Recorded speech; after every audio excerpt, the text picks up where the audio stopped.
Hamas के आतंकियों की हड्डी जिस तरह से इजराइल तोड़ रहा, उसके बाद एक ऐसी खबर सामने आई जिसे सुनते ही हमास के आतंकी तुरंत अंडरग्राउंड हो जाएंगे या फिर वो बैठ के रोएंगे। दरअसल खबर आ रही कि अमेरिका ने जो अपना युद्धपोत रवाना किया है, जिसमें F-35 जैसा सबसे बड़ा खतरनाक लड़ाकू विमान है, यानी अब मौत का तांडव होगा और दुनिया भर में जहां जहां आतंकी हैं, वो फूट फूट कर रोएंगे। बता दें, F-35 लाइटनिंग 2 हर मौसम में उड़ान भरने वाला stealth multi role combat aircraft है। ये एयर सुपीरियरिटी और स्ट्राइक मिशन के लिए बनाया गया है। ये इलेक्ट्रॉनिक वॉरफेयर, जासूसी, सर्विलांस, रिकॉन्सेंस जैसे मिशन को भी पूरा कर सकता है। इसे एक ही पायलट उड़ाता है। इसकी लंबाई 51.4 फीट है और ऊंचाई की बात करें तो ये 14.4 फीट का है। इसकी अधिकतम गति यानी स्पीड 1976 किलोमीटर प्रति घंटा है और इसका जो कॉम्बैक्ट रेंज है वो 1239 किलोमीटर है और यह अधिकतम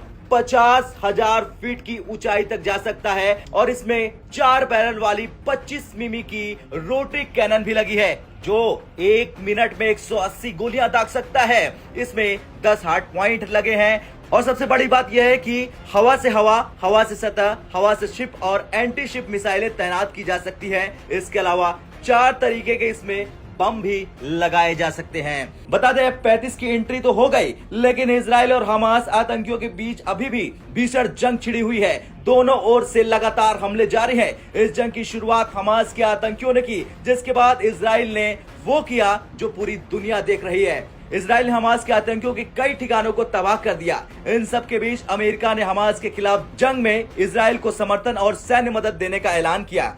अमेरिकी राष्ट्रपति जो बाइडेन ने सीधा अमेरिकी जहाजों और युद्धक विमानों को इजराइल के पास तैनात करने का आदेश दे दिया। अमेरिकी रक्षा मंत्रालय ने तो यहां तक कह दिया कि वो क्षेत्र में फाइटर जेट स्क्वाड्रन को बढ़ावा देने के लिए aircraft carrier USS Gerald R Ford और उसके साथ आने वाले युद्धपोतों को पूर्वी भूमध्य सागर भेज रहा है। यूएस सेंट्रल कमांड ने कहा कि शिप और प्लेन ने नई पोस्ट पर जाना शुरू कर दिया है। बता दें, इजराइल ने 23 ऐसी इमारतों पर भी हमला किया जिसका इस्तेमाल हमास के आतंकी करते थे। इसके अलावा हमास के 22 अंडरग्राउंड ठिकानों को भी तबाह कर दिया गया, यानी छिपे हुए ठिकाने। तो वहीं फिलिस्तीन के स्वास्थ्य मंत्रालय का बयान सामने आया जिसमें बताया गया कि गाजा इजरायली बमों विस्फोटकों में 704 फिलिस्तीनी मारे गए हैं, जबकि 4000 घायल बताए जा रहे हैं। हमास ने गाजा पट्टी से इजराइल पर अचानक हजारों रॉकेट दागे थे। इसमें इजराइल के करीब 900 लोग मारे गए थे। इसमें 11 अमेरिकी नागरिक भी शामिल थे। इसके बाद इजराइल के पीएम बेंजामिन नेतन्याहू ने ऐलान कर दिया कि जंग की शुरुआत हो चुकी है। उन्होंने यह भी कहा